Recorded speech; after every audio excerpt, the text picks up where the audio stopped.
국방부와 얼마나 원만히 협의될지도 변수로 꼽힙니다. MBC 뉴스 이동경입니다.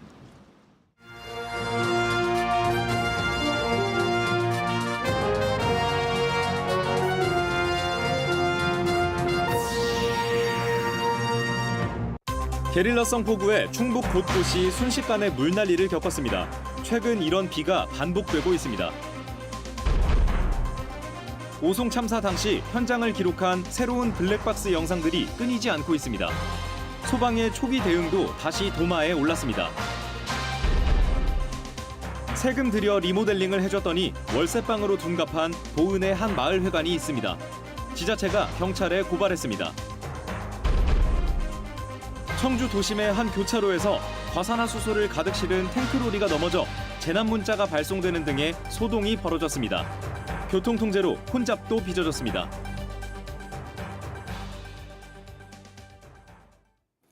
안녕하십니까. 뉴스데스크 충북 소식입니다. 오늘 오후 게릴라성 깜짝 폭우에 곳곳에서 피해가 속출했습니다.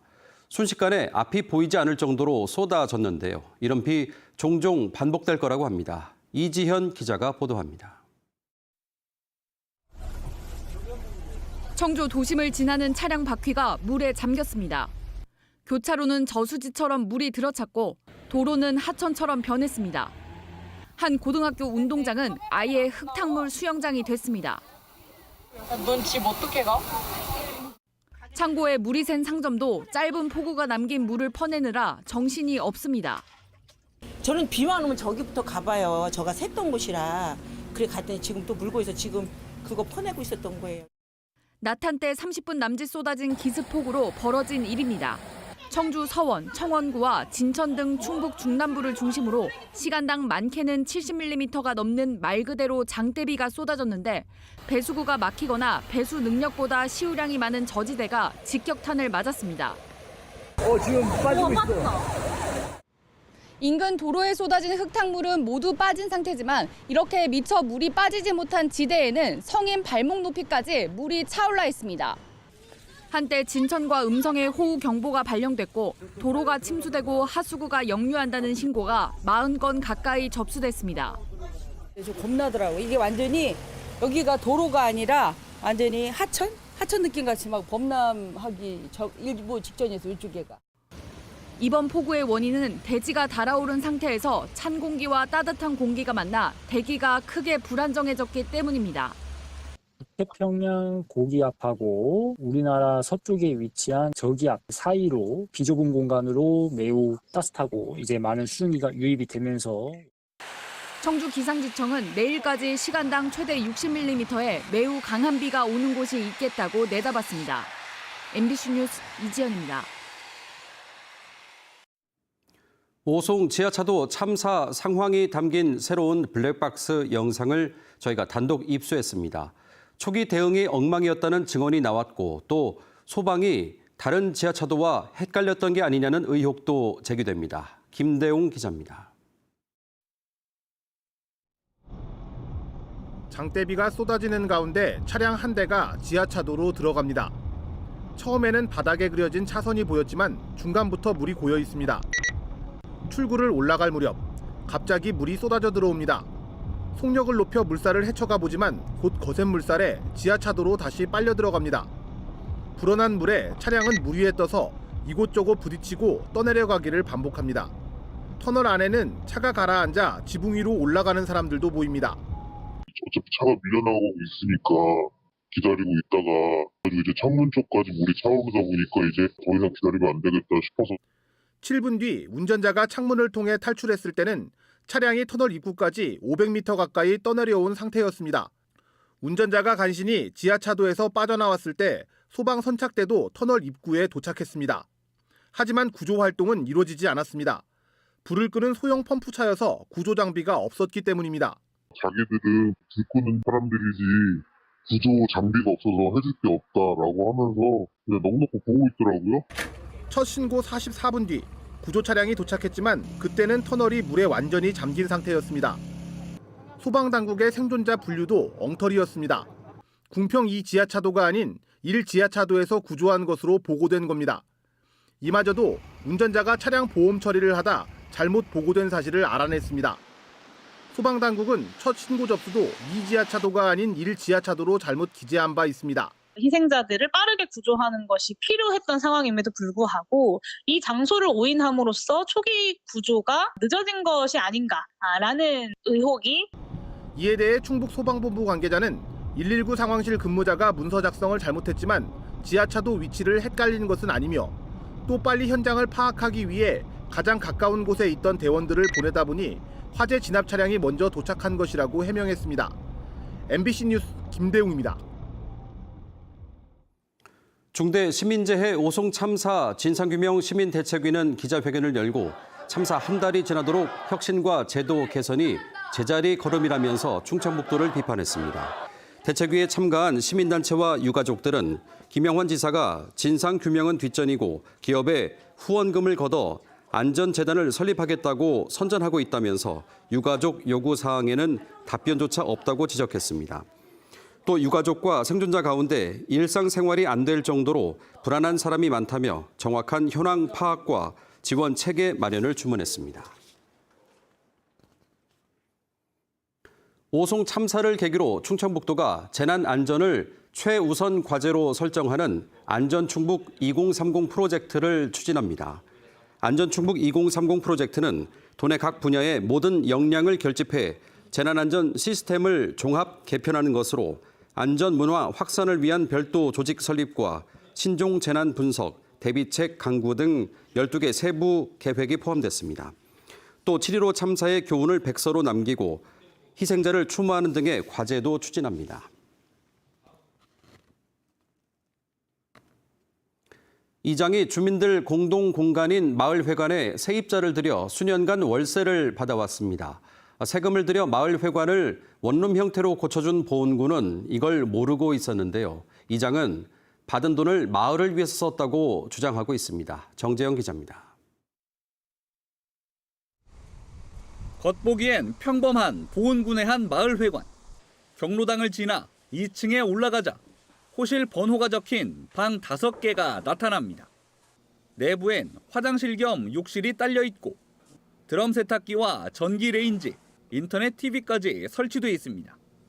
방마다 가스가 따로 공급되는 등 최근까지 사람이 거주했던 흔적도 확인됩니다. 매달 돈을 받고 세입자들을 들인 겁니다.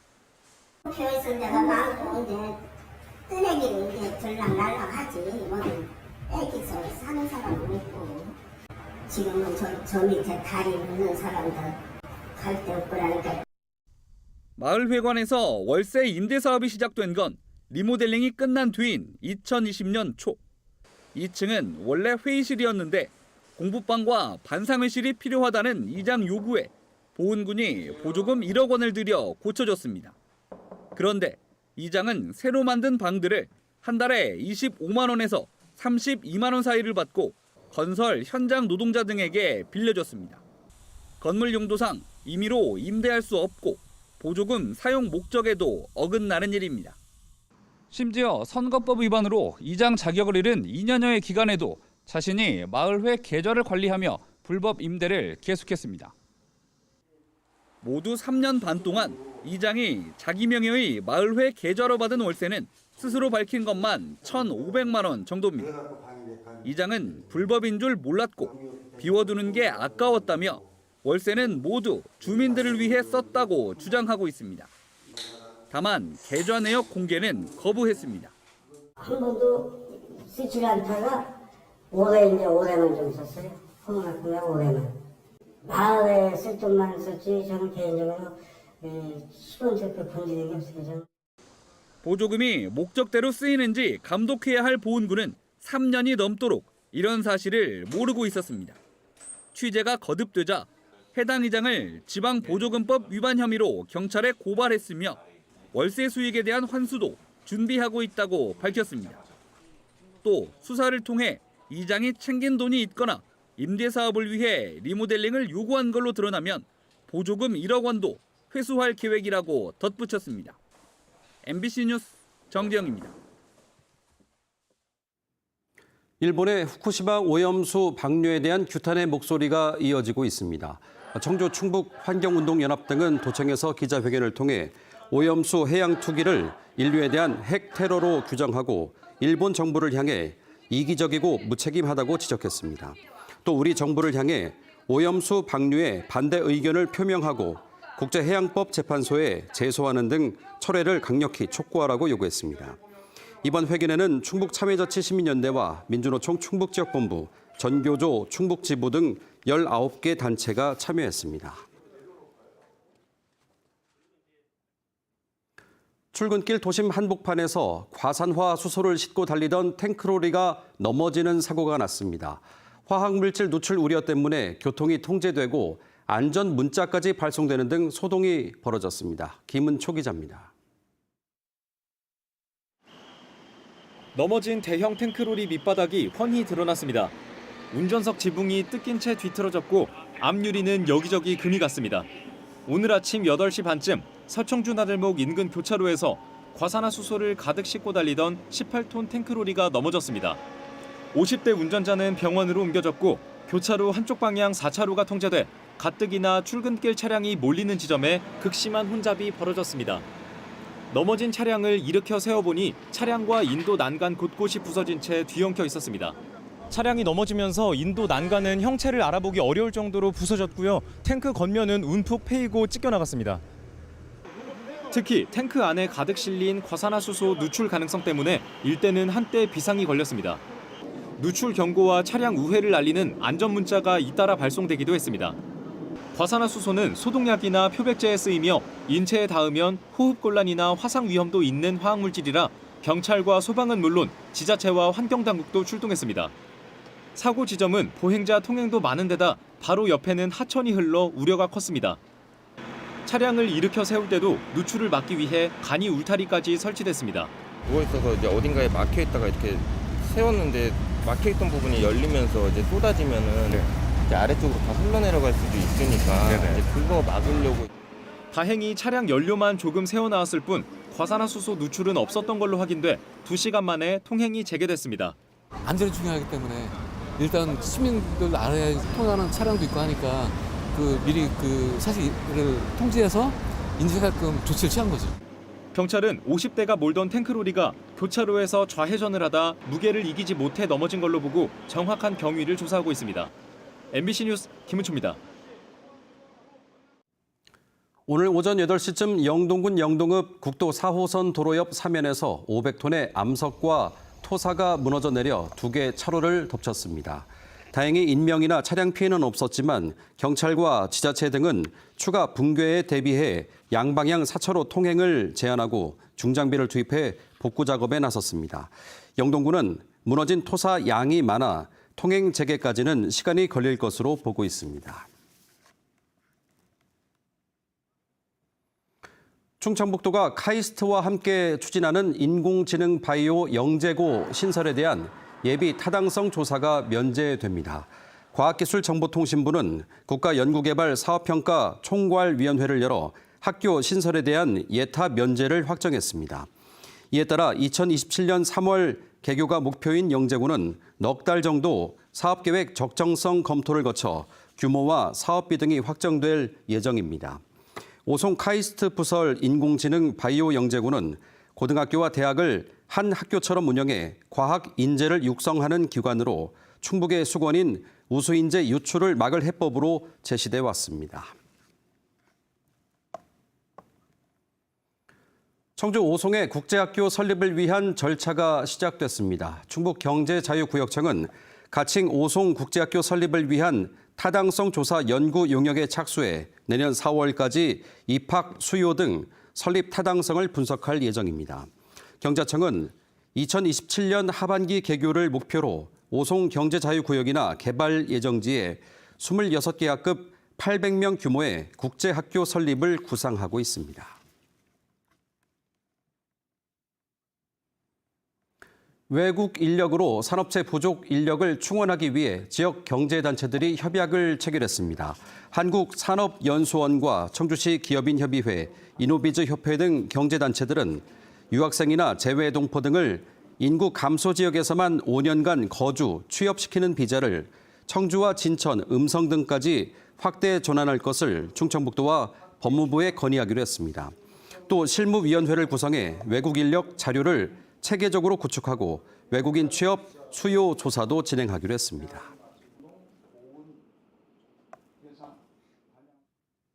충북의 한 대형 병원 노조가 특정 의사의 폭언과 신체 접촉 등을 주장하며 고발과 단체 행동을 예고했습니다. 해당 병원 노조는 기자회견을 열고 지난해 중순부터 한 외과 의사가 간호사 2명에게 폭언을 일삼고 원치 않는 신체 접촉을 해 문제를 제기했지만 병원 측이 제대로 된 분리 조치를 하지 않았다고 주장했습니다. 그러면서 고용노동부 고발과 단체 행동을 예고했습니다. 이에 대해 병원 측은 초반 대응에 미흡한 점이 있던 건 사실이지만 이후에는 절차에 맞춰 처리하고 있다며 해당 교수는 관련 사실을 부인하고 있다고 전했습니다. 단양군이 여행경비 일부를 보상하는 야간 관광 이벤트를 실시합니다. 단양군 관광협의회는 오는 25일부터 12월 15일까지 3명 이상 일행이 오후 7시 이후 지정 관광지와 음식점을 이용하고 사진으로 인증하면 여행경비 보조금 10만 원을 지원합니다. 방문 대상 관광지는 수양계 빗터널과 팝스월드 다자구 할미네, 만천하 스카이워크 등 3곳입니다. 최대 100명까지 팀을 구성할 수 있고 팀의 대표자는 만 18세 이상 단양 이외 거주자여야 합니다.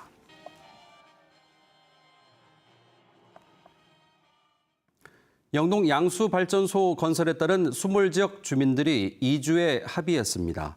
영동군은 한국수력원자력과 수몰지 주민들이 참여한 이주대책협의회를 통해 이주 대상 21가구 모두 개별적으로 아파트로 이주하는 내용의 합의서를 체결했다고 밝혔습니다. 이주 협의를 마친 한국수력원자력은 내년 9월 착공해 2030년까지 총 사업비 1조 2천억 원이 투입되는 양수발전소 건설을 진행합니다. 충북대 병원이 충주 분원 설립과 관련해 다음 달쯤 충주 시민에게 설명하는 자리를 갖겠다고 밝혔습니다. 최영석 병원장 등 충북대병원 관계자들은 조기령 충주시장을 만나 충주 분원 설립을 위한 진행 과정과 계획을 설명하고 지원을 요청했습니다. 조 시장은 응급센터와 심내혈관 센터, 산부인과, 소아과 등 필수 의료 인력이 24시간 상주하면 충주시도 최대한 지원하겠다고 밝혔습니다. 또 충주 시민들에게 설명하는 기회를 가졌으면 좋겠다고 제안했고 충북대 병원도 다음 달 구체적인 운영 계획 등을 설명하겠다고 답했습니다. 이달 충북 지역 제조업의 체감 경기가 전달보다 크게 악화된 것으로 조사됐습니다. 한국은행 충북본부가 발표한 8월 제조업 분야 기업 경기 실사지수 BSI는 65로 전달보다 6포인트 하락했습니다. BSI 주요 지표 가운데 신규 수주 부문이 전달 대비 10포인트 최대 낙폭을 보였습니다. 제조업 경영진들은 최대 애로사항으로 내수 부진을 꼽았습니다. 일본산을 포함한 충북도 내 유통식품의 방사능 검사 결과 모두 안전한 것으로 나타났습니다. 충북보건환경연구원은 수산물 88건 등 174건을 대상으로 요오드와 세슘 검출 여부를 조사한 결과 모두 적합한 것으로 확인됐다고 밝혔습니다.